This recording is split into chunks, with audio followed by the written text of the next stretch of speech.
হজরে যান নাই, আল্লাহ বলেছে ফেরেশতাদেরকে থাক, লিখিস না, জোহরে আসবে। আমার বান্দা তো, আল্লাহ পানি বন্ধ করে দেব, না না না, আমার বান্দা।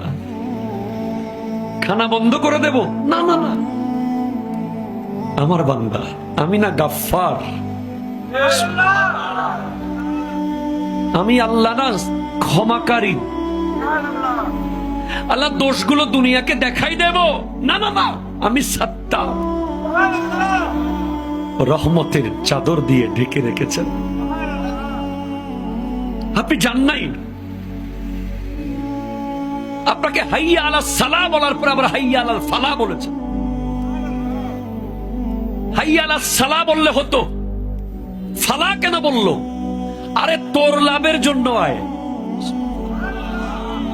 আমি আল্লাহকে তুই সিজদা করবি, লাভটা আমার হবে না, তোর হবে।